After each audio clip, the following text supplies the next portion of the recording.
David, hello. I was in Washington, D.C. yesterday, as many people saw, but now I'm back and we've got a very important show today. How are you? I'm very well, Jason. Good to be with you. Good to see you, David. We've put together really an interesting image for today. These images have definitely become a group effort. We are spending quite a lot of time putting them together. Do you want to go through it a little bit so people can understand what these different things represent? Yeah, well, it's obviously a split tunnel, and that's your magic with your graphics that can do that. I think each of those tunnels is a reflection, isn't it, of the other? Right, yes, very good. Anyway, so it's a split tunnel, and it's my belief now that we will be able to prove that split tunnel technology was developed up in British Columbia outside the reach of the FBI because it's designed to conceal the perpetrators of major crime with a technique known as split tunneling, where the data and evidence needed by investigators to solve the crime, the custody of that chain is broken Right. intentionally by Well, I a think it's split. an interesting and important theory, David, because I didn't know until very recently that Canada has no RICO laws. No, it doesn't. I mean, and that's why I think when RICO was passed in 1970, all the hoods came up into Canada because it's a slap on the wrist here. You know, we've never been able to handle organized crime. And I believe there was a law enforcement meeting in Toronto in 2000 where the RCMP said that organized crime nowadays is so sophisticated to the heart of Parliament itself. And I think Zaccardelli, who was the former commissioner of the RCMP, said that Canada has become the hub of organized fraud, drug trafficking, and money laundering. So maybe on your northern border, you need to take a long and hard look at this country, of which I'm proud in many areas, just as I'm proud of being British. But let's not pretend that Canada is an innocent place, because it's a haven for the mob, particularly in Quebec. But I digress. Anyway, in British Columbia, you got this amazing organization that was launched in 1996 called Starnet Communications.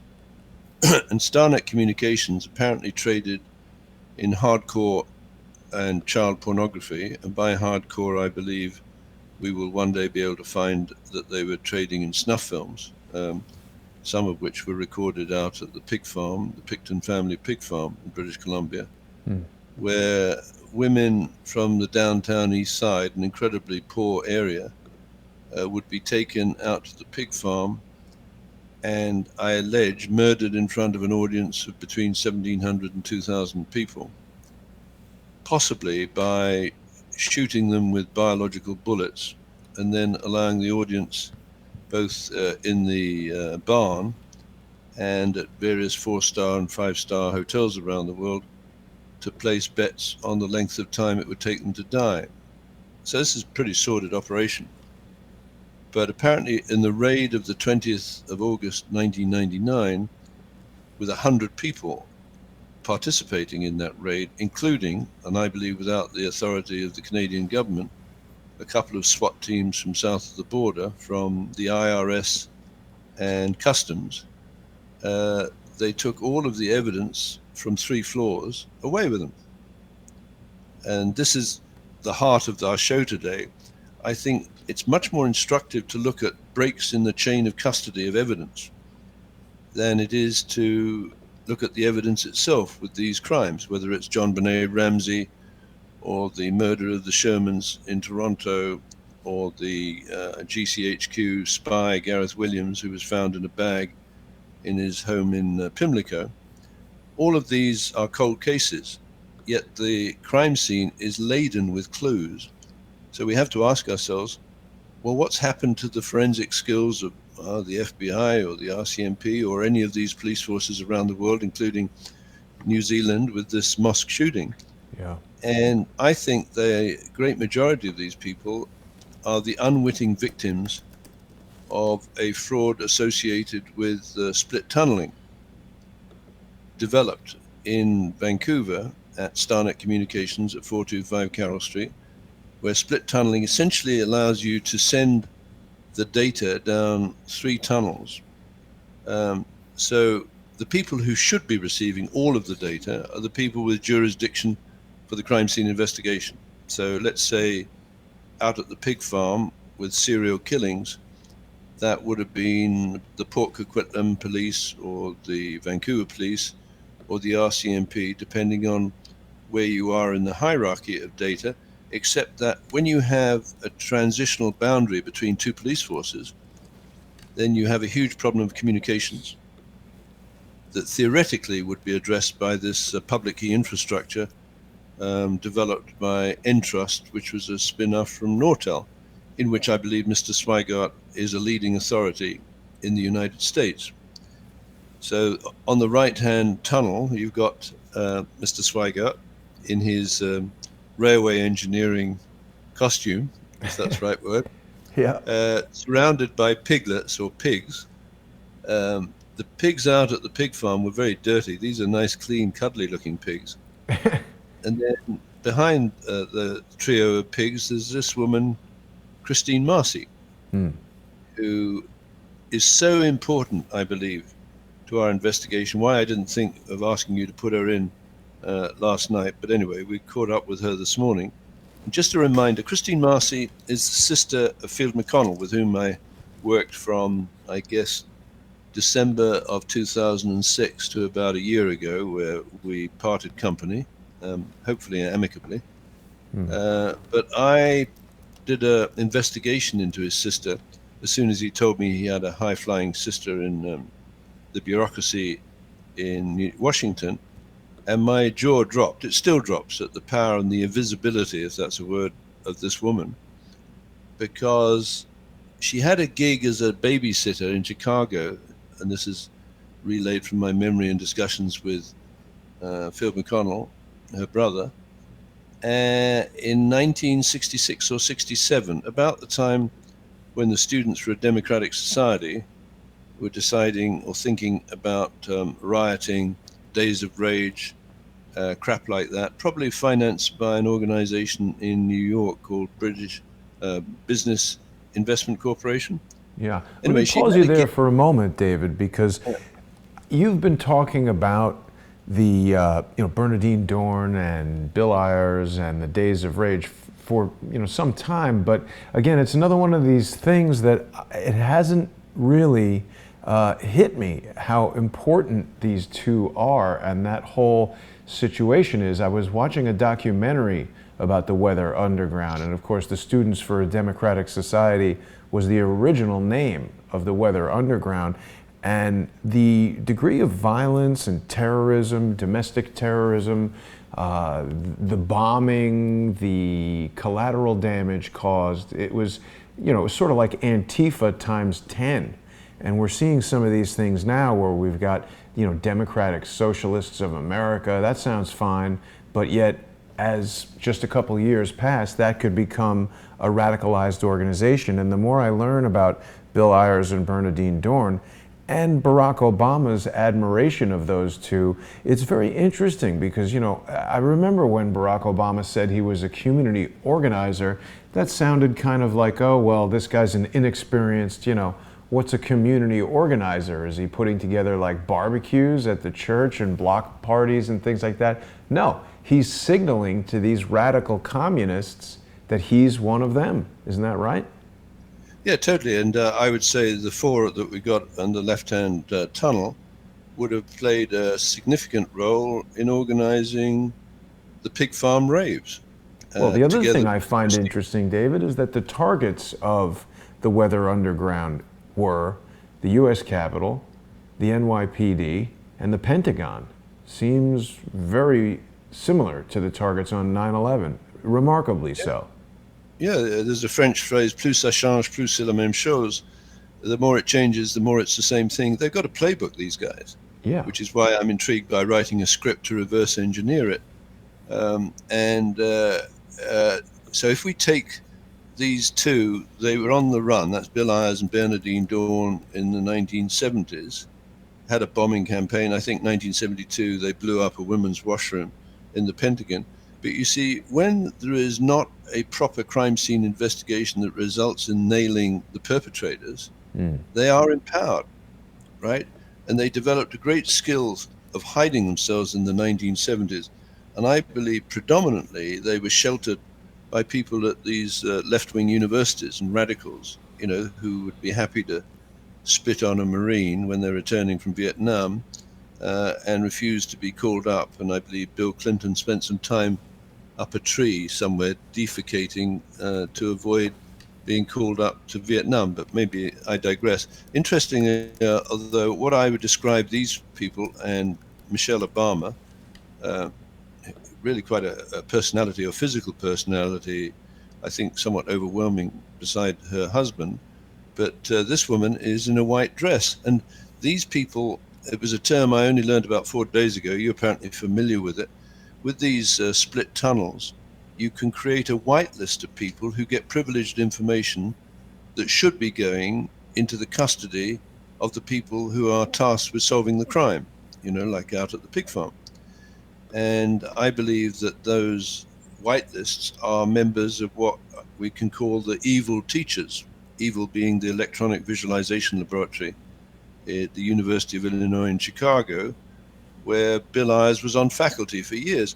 And what I don't understand is how any prestigious, well, not even a prestigious university, a university that is proud of its soul, if that's the right word, and its integrity, why would they employ Bill Ayers, you know, a seasoned terrorist who, as far as I could see, never renounced his goals, which were, I believe, to overthrow the government of the United States, at the University of Illinois in Chicago, with access, obviously, to this elaborate global technology, and Bernardine Dawn at Northwestern University, who has a seminar on, or had a seminar on torture, paradigms, and practice. I mean, what's wrong with America, if I may ask?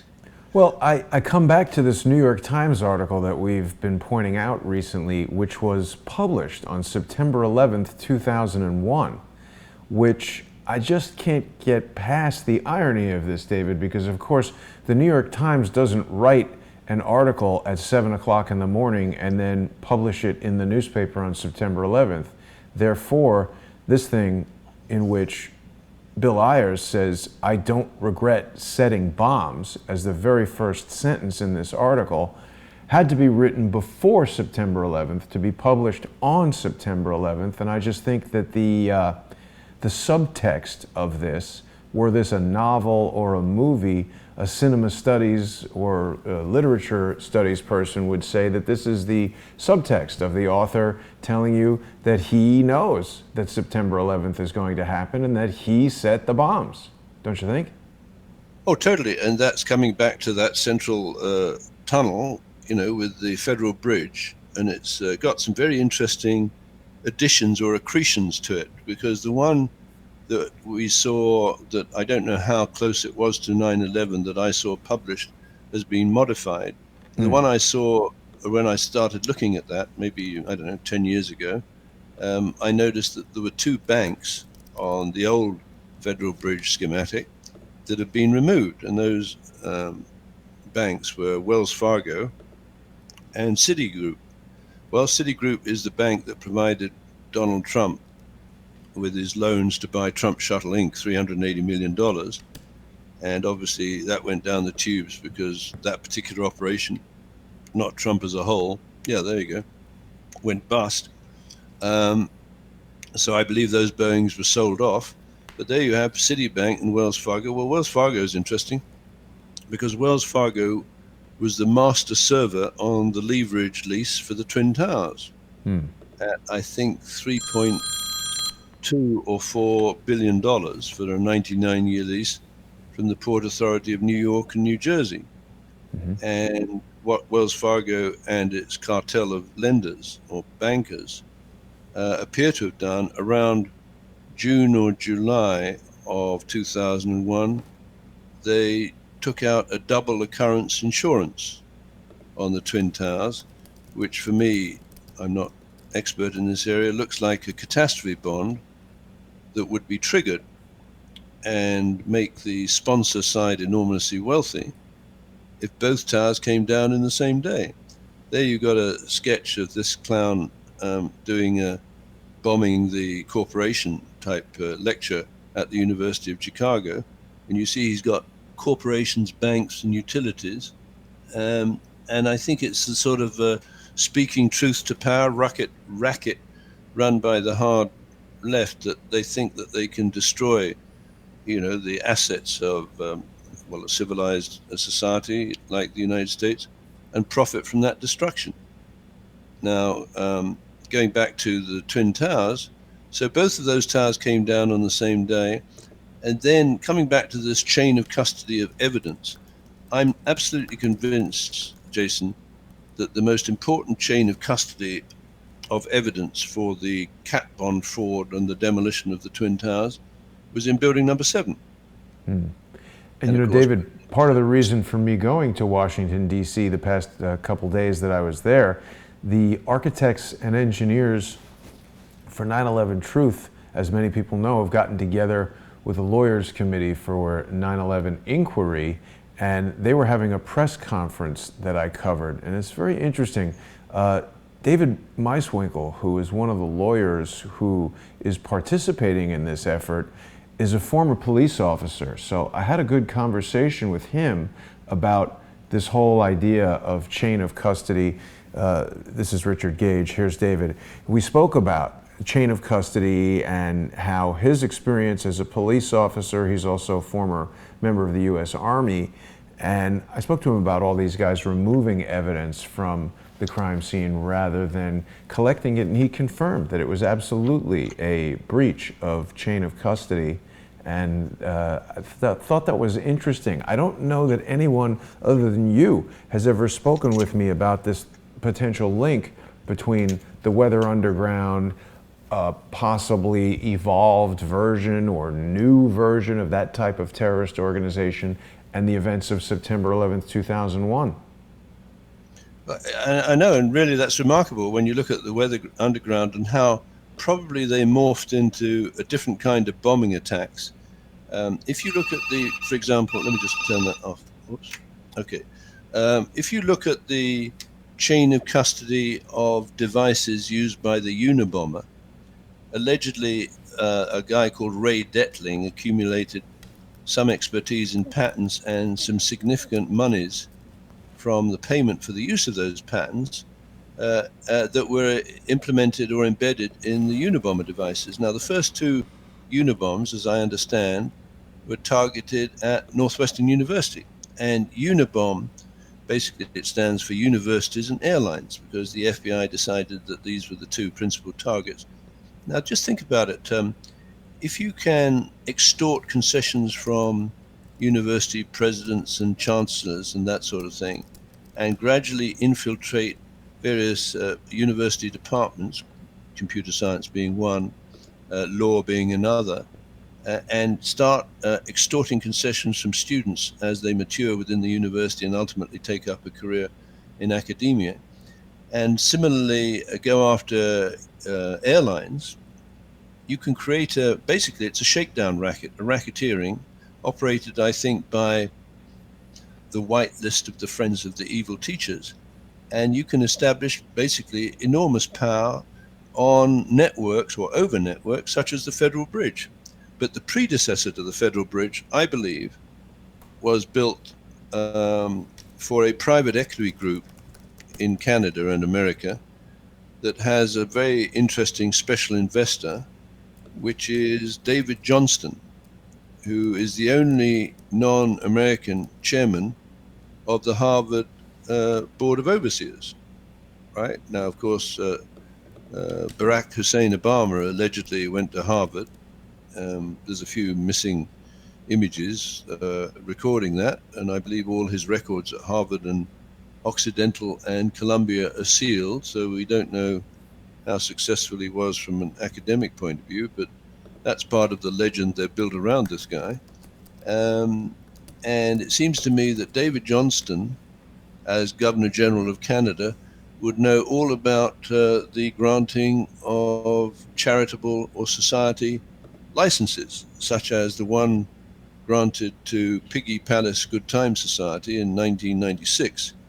which gave the Picton brothers and their sister Linda Picton the right to stage sports and entertainment events out at the pig farm, where apparently a crowd of up to 1,700 to 2,000 people would assemble and watch, I guess, women being tortured to death, and placing bets on how long it would take them to die, hypothetically. Yeah, there's a great picture. I just found that this morning.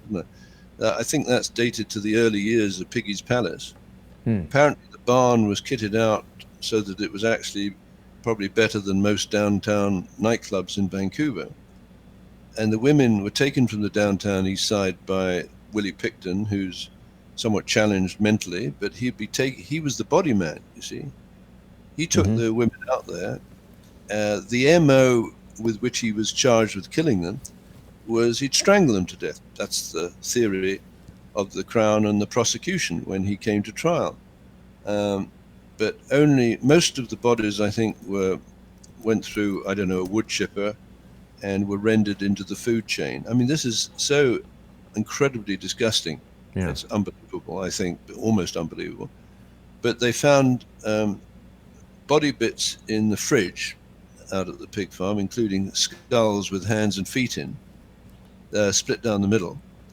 And the bodies, where there was enough evidence to do what might pass as a forensic analysis, they found bullets in them. So as you know, one of my habits is, and that's what I would encourage students of crime to start learning how to do with these major crimes, is to go off into the patent office, or at least browse through the patents to see if any of the devices apparently used in these crimes have been patented and might explain the particular signature of the crime. So lo and behold, about 2 years ago, I think, I discovered that Darrell Rubin had patented what is known as a biological bullet. And a biological bullet can be shot into a body, and apart from the damage it does from its kinetic energy going into the body, like tearing and rupture of organs and that sort of thing, you can put a biological agent inside the bullet, so it has effects other than just the expenditure of kinetic energy. So, for example, you could have an anticoagulant, right, that when shot into the body of a woman up on the stage in Piggy's Palace, she'd start bleeding to death, right? So if these people are as sick as I think they are, including right through to Bill Ayers and Bernardine Dawn, reminding ourselves Bernardine Dawn lectures on torture paradigms and practice, maybe it would turn their crank to place bets on how long it would take for a First Nations prostitute to die as a result of being shot by a bullet with an anticoagulant inside it, or a nerve agent, so she dies in agony, etc., etc. Look at this, David. One of the things in the patent description is it talks about the nose having an element of resilience. That seems to be a word that comes up quite a bit in these conversations. Yeah, I mean, Serco provides resilience training at Hawkins to the United Kingdom Cabinet Office, where Serco, and I believe Serco developed its networking on top of Starnet communications in Vancouver.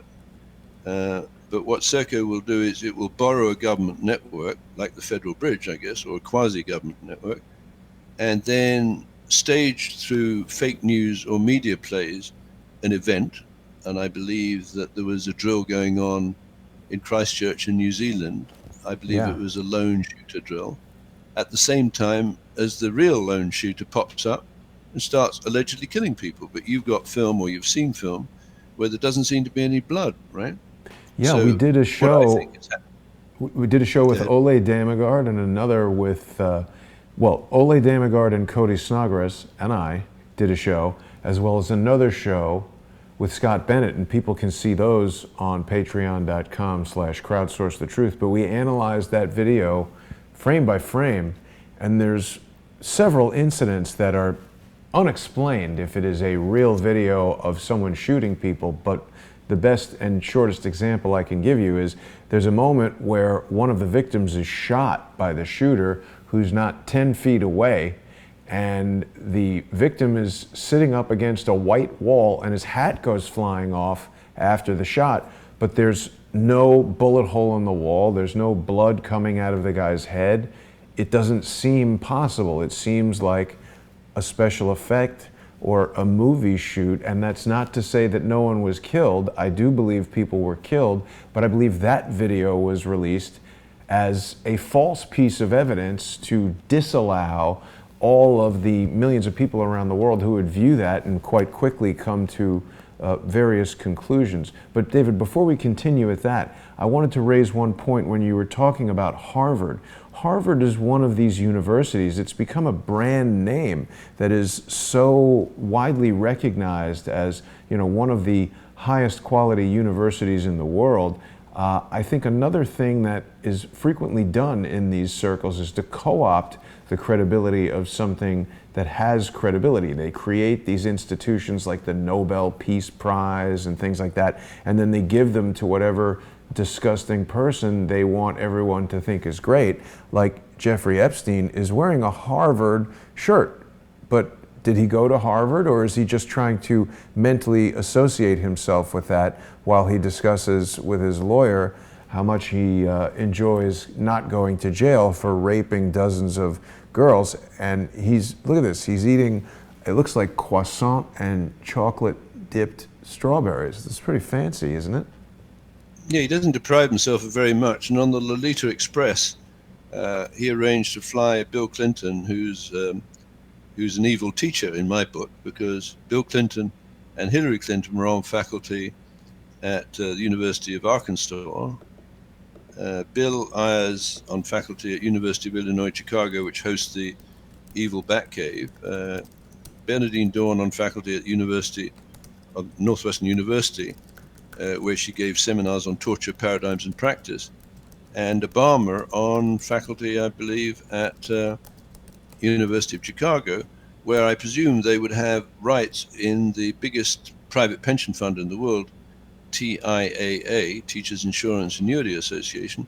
And I read somewhere that Michelle Obama may have lost her law license, or she was threatened with the loss of a law license if she didn't resign, or facing a fraud, insurance fraud crime. But anyway, I digress. The important thing I think we need to understand is that the argument that we are presenting, I believe, to our public, and I urge people to help us regain some of the momentum, I think, at Patreon, that we are losing as a result of David Sweigart's somewhat handicapped goons, if that's the right description, who spend a great deal of time in the underworld,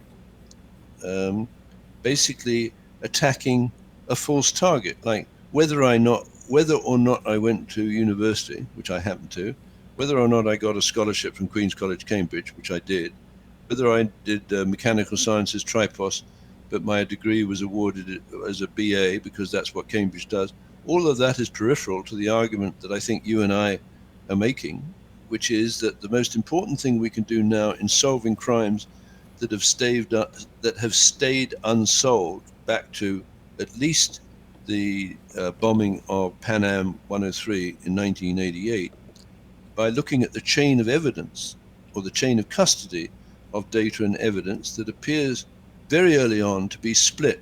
And what I hope to do with the reverse CSI scripts and storyboards in the electronic visualization laboratory is actually reverse engineer, so we can take the three streams of data back, reconstitute them, and show the public at large this is what happened, right? So, for example, let me just illustrate that with what happened at the Pentagon on 9/11. Something hit the Pentagon. Let's not worry too much about what hit it, right? But it penetrated through 8 walls to the inner courtyard, creating a 12-foot diameter hole, and I would estimate 1.5 tons of debris on the inside. Very difficult to imagine a Boeing passenger aircraft flying through the Pentagon, literally, given its, I'll give it the American pronunciation, an aluminum hull with bodies and plastic and a couple of titanium engines, right? It's supposed to have punched a hole through 8 walls. And the only thing that I could find in the patent office that would fit that behavior would be a rocket-boosted hardened penetrator bomb from Lockheed Martin. Now, if you can probably find another picture where there's a little sign on the right-hand side of the debris, AMEC. There's an AMEC sign. Right. So I don't find that.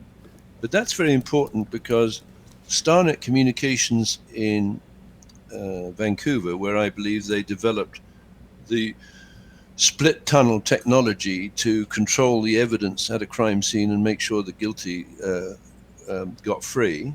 Starnet Communications had the first 3 floors of 425 Carroll Street, and above it, it was the offices of H.A. Simons and AMEC, which is a big construction company, a British construction company. Now, unbelievably, the government, the administration of Bill Clinton, one of the evil teachers, awarded prime contractor status to AMEC for the Penryn upgrade. So AMEC actually built the reinforced walls, as I understand it, in Wedge 1 that was so easily penetrated by what they claim was a Boeing passenger aircraft. So they obviously didn't do a very good job. As part of the chain of custody argument that we're making now, Jason, is outside the Pentagon, on the Pentagon lawn, probably 10 to 15 minutes after impact, you have a line of people wearing FBI T-shirts, which of course doesn't make them belong to the FBI. They could be actors. In fact, they very probably are actors, probably deployed to the Pentagon City Hotel, the Sheraton Hotel, directly opposite the carnage and impact on the Pentagon. And they're picking up evidence, tiny bits of evidence, and popping it into brown paper bag. Well, there is a fundamental breach of the chain of custody of evidence needed to solve the crime. And essentially, that meant that that particular crime at the Pentagon cannot be solved in a court of law at the criminal level. However, the argument I think we can make very forcibly to the families of the victims in the Pentagon's US Navy Command Center, where Captain Gerald DeConto was on duty and 125 of his colleagues were obliterated, right? David, Where are the autopsies? look at this. We haven't really reviewed this photo before, as far as I'm aware, but here's someone just picking up evidence with his hands. That's surely a violation of protocol for collecting evidence. Right. And you see, in order to get to that position, you have to have very powerful, networked, synchronized communications, because you want to basically steer the weapon into Wedge 1 of the Pentagon, because whereas Bernardine Dawn blew up a woman's washroom in the Pentagon in 1972, I imagine by the time of 9/11 they decided they needed a much more strategic target. Well, you can't get much more strategic than the Pentagon's US Navy Command Center. And where are all the 4-star admirals and generals and Marine Corps intelligence activities and administration when or if they're asked, well, what replaced the Pentagon's US Navy Command Center when all its staff and its contents were obliterated? Well, you know where it went, Justin. It went onto the Federal Bridge, and then I believe into that Starnet split tunnel arrangement where they have military data being bled off. So the military intelligence arm can no longer solve a crime like the downing of Extortion 17, but the people who are betting on the body counts and the time of death, which I believe are the whitelist friends of the evil teachers, they get that data with timestamps on. So that Federal Bridge is an extraordinary, it's an extraordinary schematic for a number of reasons. One is, who are the most powerful entities on that Federal Bridge? Well, if we look down on the right, what looks to me is they created a split tunnel to the Netherlands Ministry of Defense and the UK MOD.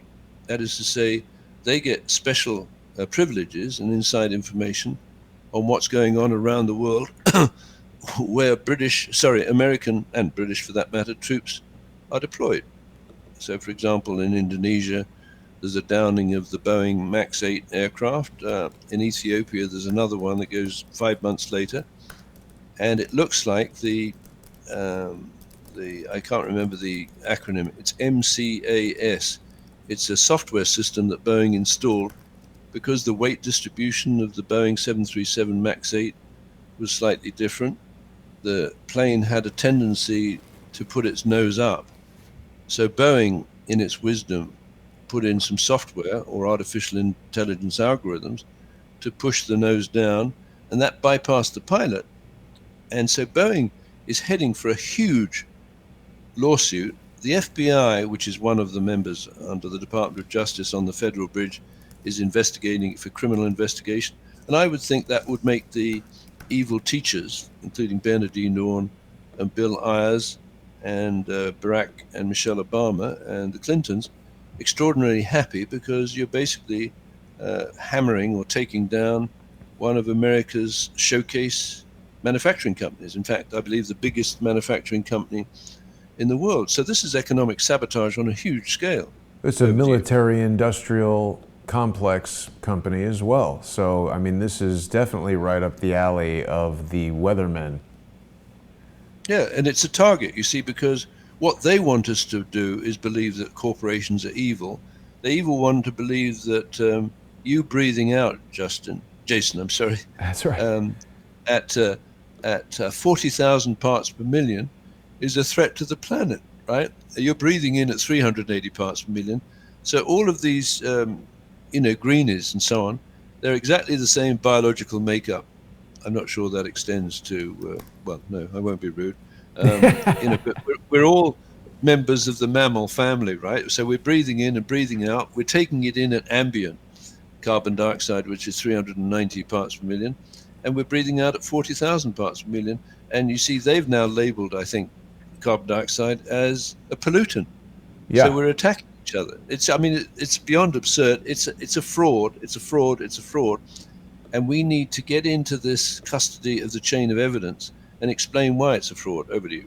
Well, David, I don't know if you've had a chance to see, but just earlier this morning, I put up a short video that I had recorded yesterday in Washington, D.C., where I actually met and spoke with the junior senator from New York, Kirsten Gillibrand. There was this, I was walking around Congress speaking to a couple of different Congress people, their staff, et cetera, and I noticed there was a pretty big press conference going on, and they had a sign talking about the Green New Deal. They were talking a lot of trash about Trump and the Republicans, and I just was listening to what they had to say. And after Ms. Gillibrand spoke, I stopped her and asked her why the Green New Deal was so focused on carbon dioxide and did not at all address John Brennan's statements about his interest in aerosolized aluminum being injected into the ionosphere. We've spoken to various experts, aviators, pilots, etc., who have said that the ionosphere is being turned into a plasma by injecting this aerosol aluminum, and that one possible application is to increase the conductivity of signals from microwave type things, satellites and maybe ground-based stations like the HARP and various things that transmit EMF signals through the ionosphere. But when I tried to ask Senator Gillibrand why the Green New Deal didn't take this into consideration, very little known about the effects on human health and the environment overall by injecting this aerosolized aluminum into the atmosphere, and she just basically filibustered me. She wouldn't close her mouth long enough to even listen to what I was saying without telling me she would look into it, and she has a plan to put a price on carbon dioxide, which that did not sound good to me, David.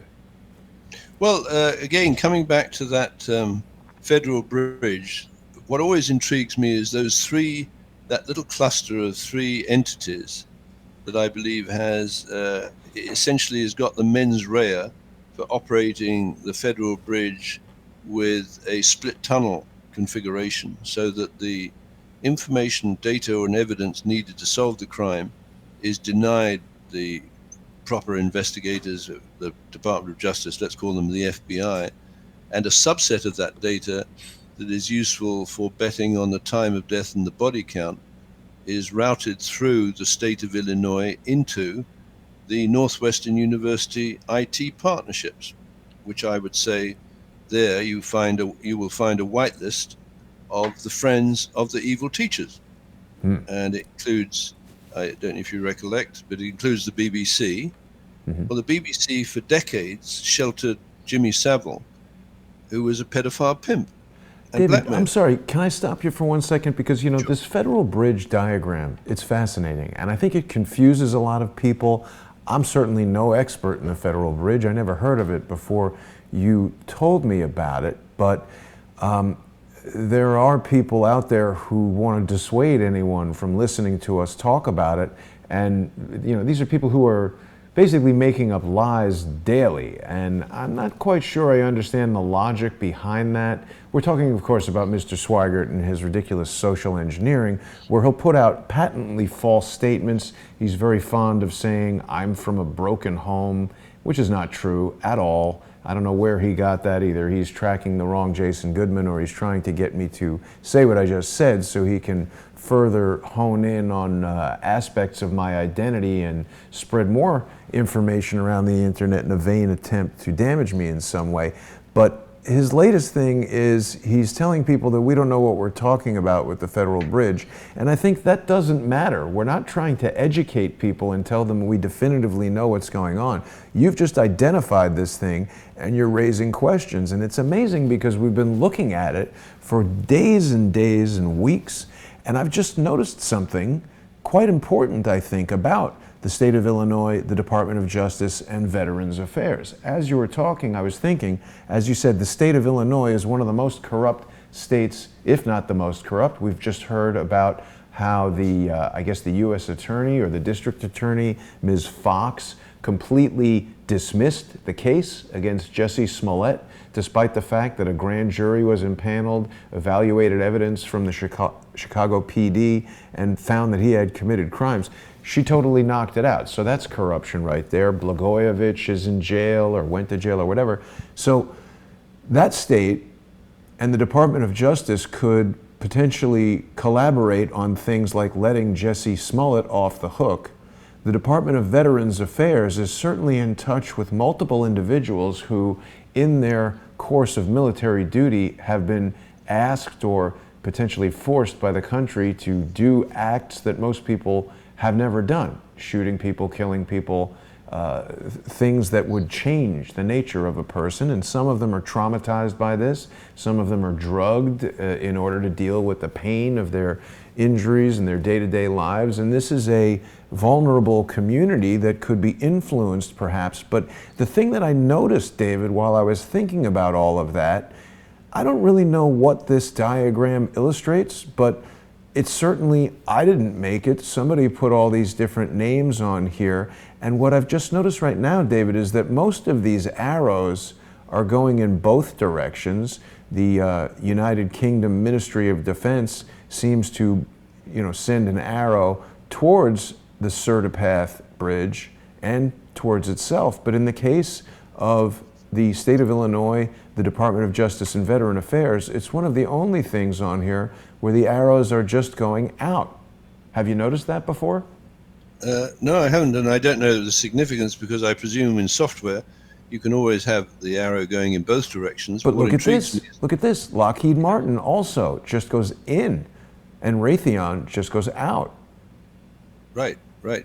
So it depends when you're receiving, on the receiving end of the gift from the evil teachers.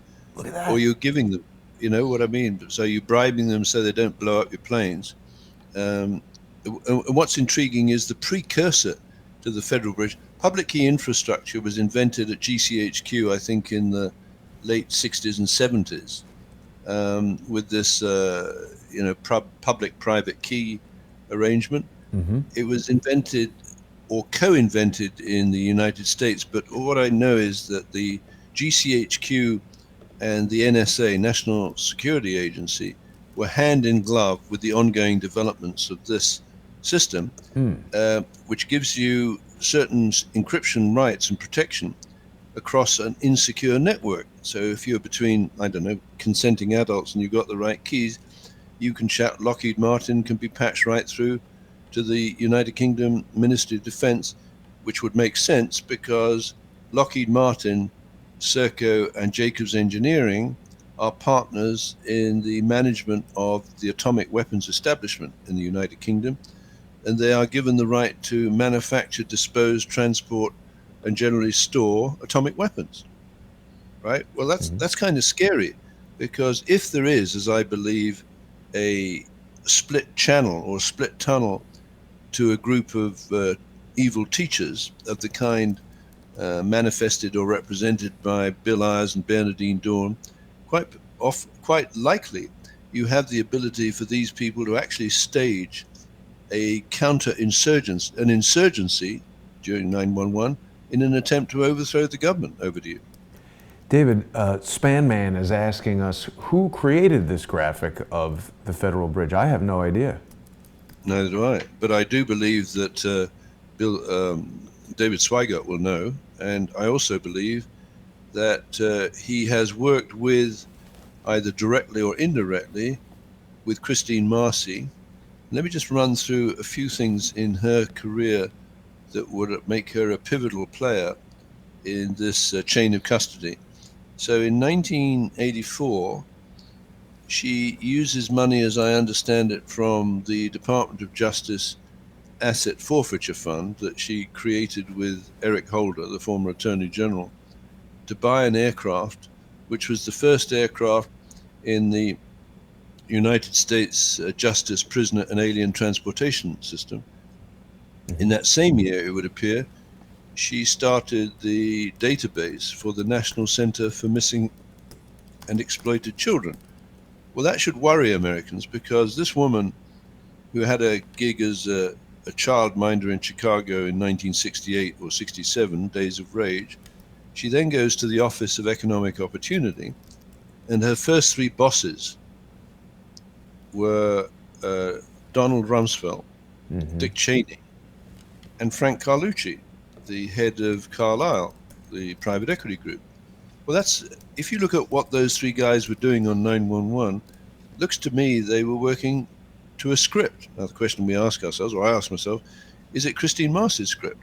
Now, fast forward. So 1984, she launches the database for the National Center for Missing and Exploited Children, which gives her, if I may euphemistically say it, a lot of product if she was in the business of a pedophile piloted pimping network, because you got the children, right? She's got the plane to fly the pimps, some were actually behind bars and they were flying from one jail to another, or providing a pilot to, I don't know, Jeffrey Epstein, to take high value targets out to Little St. John's Island. You know, the island that got burnt down? Yeah. Right? And then, so going into 1990s, it would appear she, with Hillary Clinton and Bill Clinton, and she's then the Associate Deputy Attorney General, where her boss, Deputy Attorney General, is Jamie Gorelick, the Mistress of Disaster, and her boss is Janet Reno, right, who was instrumental in sending in those guys to blow up the Waco compound. Right. And killing a lot of kids. A lot of kids. They like to kill kids, right? So apparently there was a meeting. I wasn't there, but one of my lines of research indicates that there was a meeting with Janet Reno, Jamie Gorelick, and Christine Marcy about whether or not to go into the compound with the guns blazing and pyrotechnics and all the rest of it. And I believe Christine Marcy, I can't prove it, said they're beating the children. They weren't actually beating the children, but that was the excuse Janet Reno had for sending those people in, and they incinerated a lot of kids. Now, David, there's something interesting I'm learning here about Jamie Gorelick. In addition to attending the only high school that my high school lacrosse team ever beat at a game of lacrosse, we were quite bad. She went to Harvard College, Harvard Law School, and Harvard University. It's a lot of Harvard stuff. Yeah, and I think Christine Marcy went to the Harvard or JFK School of Management and so on. She was a high flyer. But so you go through the 1980s, and she would seem to have all the necessary assets at her disposal to launch and conceal a racketeering, influence, and corrupt organization within the Department of Justice. So you go into the 1990s, and for whatever reason, and I know that people criticize me this, but I think people should face up to the fact that what people like Marcy and the Clintons and Ayers and Dawn and the Obamas are trying to do is identify and exploit vulnerabilities in the government that can be turned around into their agenda, whatever that might be, overthrowing the government of the United States. So they created within the Department of Justice DOJ Pride. So I believe there's a Pride Month in the Department of Justice every year. I think it might be May, doesn't matter. And that represents the LGBT community in the FBI, Bureau of Prisons, United States Marshal Service, Office of Justice Programs, Drug Enforcement Agency, alcohol, tobacco, firearms, and explosives. And I would allege, I'm not casting any aspersions on homosexual relationships. What I am saying is these people are particularly vulnerable to entrapment and blackmail, simply because they're different from the majority of their colleagues. And I think people like Obama and Bill Ayers and Bernardine Dawn, torture paradigms and practice, and Christine Marcy, who, if I remember correctly, Field McConnell told me that he believes she'd gone on a sex tour of a Romanian orphanage with her girlfriend. Well, that's pretty horrible when you think about the victims in those Romanian orphanages. Now, whether it's true or not, she can appear on your show and tell me or tell you that Field was lying or he misunderstood, but it's an extraordinary comment to come, if it wasn't true, from the brother of the woman who I think is a principal player in the 9/11 attack.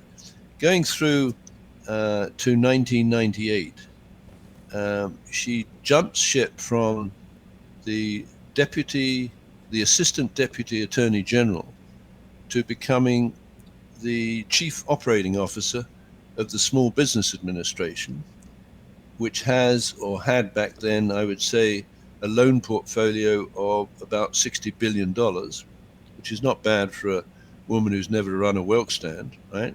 And that loan portfolio represents money lent by the banks, many of which met on the 47th floor as shareholders of Serco on the morning of 9/11, is money lent by the banks to companies, small businesses, that are disadvantaged by virtue of the owners having an ethnicity or race or sexual orientation which is different from nasty white men.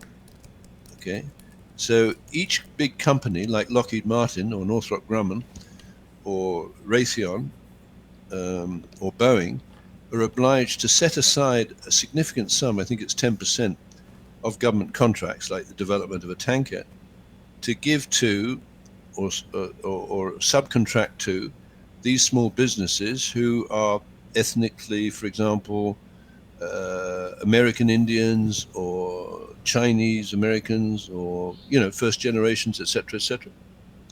So I think what she created through that Small Business Mentor Protege program was a fifth column inside the big defense contractors for an exercise which was actually a continuity of government exercise simulation that switched to live fire right in the middle of the exercise. So that many of the companies participating in the continuity of government exercise with the British and Serco and Lockheed Martin, suddenly what they've been paid to do, which is protect America during the continuity of government, one of their assets goes rogue and spears towards the Pentagon's US Navy Command Center and kills everyone in the command center. And that would be a classic example or opportunity, I think, for a split tunnel fraud on America, where the evidence needed to solve that crime is broken into two components. The subset that is not sufficient for the FBI to solve the crime is given to the FBI. Another subset that allows the whitelist friends of the evil teachers to bet on the times of death and body counts in the Pentagon's US Navy Command Center is given to the people placing the bets from anywhere in the world, like a 4-star or 5-star hotel, hypothetically, the Sheraton Mirage Hotel in Port Douglas, where Bill Clinton was squatting, I believe, as a voyeur watching the carnage at the Pentagon. Over to you. It's interesting, David. I'm really sort of stuck on this idea of not that Federal Bridge. See, well, but it's interesting as well, because this is a far less descriptive diagram. There's more mysteries really about this Federal Bridge, what it is, what it does, what these diagrams are, who made them, etc. But in this one, it just shows all these different things in lines. The fact that this one has the arrows, why do you suppose EADS, the manufacturer of Airbus, Lockheed Martin, and Boeing go, wait, where did Boeing go there? So it's like EADS goes in, Boeing goes out, Raytheon goes out, Lockheed Martin goes in. Now, this is a pure guess. I think what they're saying is the Federal Bridge is monitoring Boeing, but not allowing it to monitor the activities of the Federal Bridge. EADS, remember, is the Airbus manufacturer, right?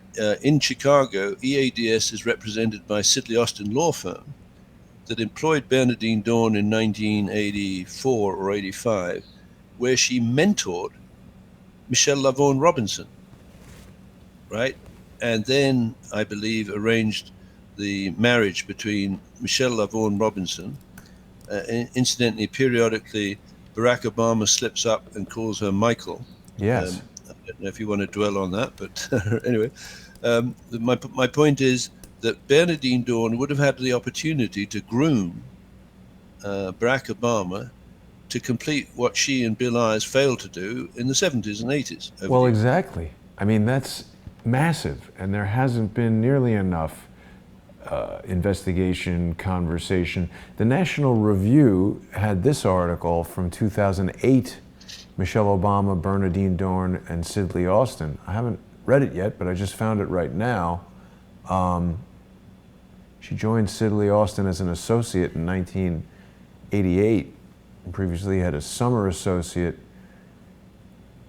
at Sidley Austin, evidently in 1987. So that's really interesting. I mean, we've got a former president of the United States and his wife consorting rather closely with a known terrorist who I need to learn more here about Bernadine Dawn and Bill Ayers as to why they didn't go to jail. I have in the past few days learned that Bill Ayers' father was a principal at Consolidated Edison, which is obviously a critical utility and super rich. And also, I have to say, when I was watching the movie, there's a lot of interviews with Bill Ayers and other people who were part of the Weather Underground, and it's interesting to hear them. And you know, it's one thing to just see an image and read an article, but you hear them talking and see their demeanor. People have suggested, David, that what if Bernadine Dawn and Bill Ayers were FBI provocateurs and they were trying to catch other communist terrorists? Well, you see, I think these are all they're handles, they're puppets, right? Because again, the British Empire rears its ugly head, and of course there are benefits there. But if you Google or look around BIC in New York, and that's supposedly Business Investment Corporation, apparently they employed Barack Hussein Obama in 1984, and he wrote and studied on leverage leases and currency swaps. So that would make him superbly qualified to help structure the leveraged lease that was taken out by Wells Fargo on the Twin Towers, right? Where all you needed to do, because you have a leveraged lease and you've lent a lot of money to, you know, for the 99-year lease with the Twin Towers, you would be allowed to take an insured position like a catastrophe bond, because in order to pay the interest and principal of the loan that was extended by Wells Fargo, you need a full list of tenants. Or, right, you arrange through the loan to buy or arrange for your friends to sponsor a catastrophe bond. You pull in an investment from the big teachers' dumb pension fund, TIAA, with over $1 trillion of assets under management, making it the biggest private insurance fund in the world. you parallel that up with the equivalent in the UK, which is the university superannuation scheme, which is in excess of £50 billion. They're both, Jason, shareholders in Serco. And I think Serco's modern technology grew out of the Starnet communication system developed up in Vancouver, out of the reach of the FBI until it reached a critical mass. Then it was confiscated in that raid of the 20th of August 1999. And I believe it was taken down to Chicago, right, and fell into the hands of the Northwestern University IT partnerships, which would have linked, for example, the BBC through to what was described by Dr. Thomas Barnett from 911 as the first live broadcast mass snuff film in human history. Over to you.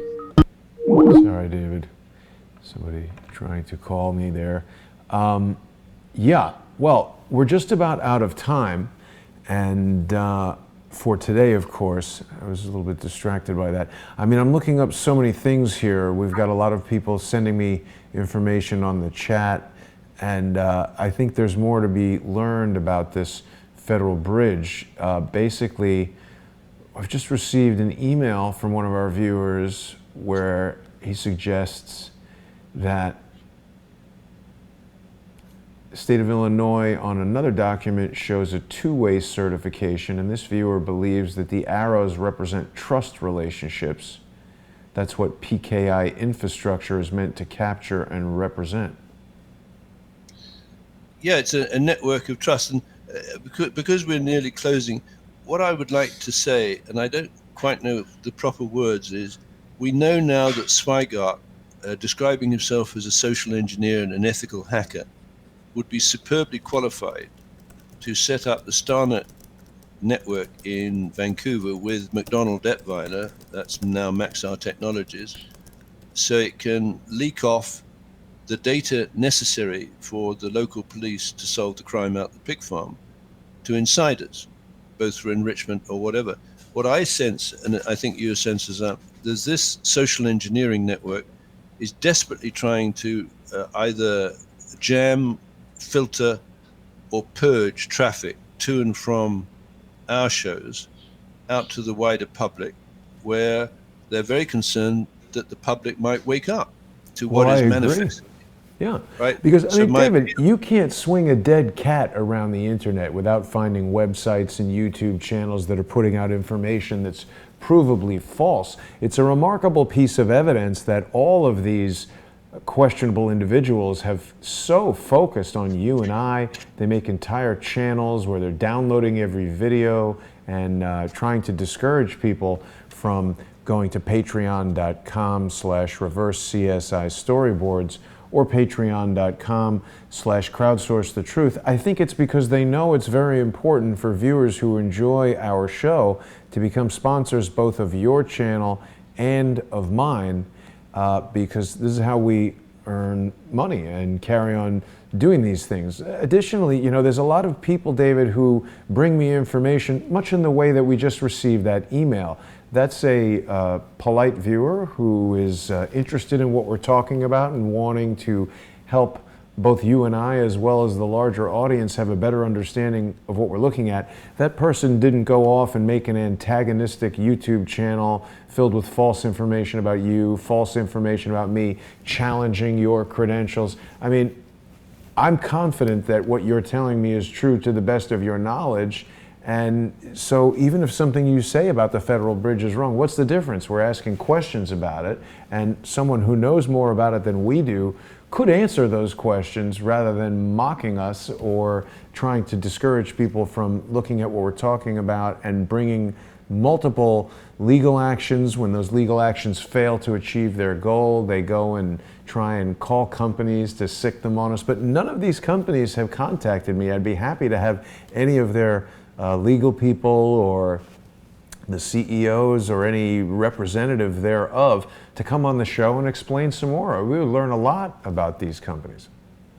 Yeah, and again, from the point of view of contributions through the Patreon account, I see it. First of all, the finance is a great help to me, but secondly, it's an indication of momentum that I'm looking for. We used to climb very steadily until Swigart and his goons, started sabotaging this operation. And I think people perhaps may be scared or offended or whatever it is, but now they see us through a different optic, if you will, partly orchestrated by Swigart. If I can just mention my Twitter account. Yes. At CSI Hawkins.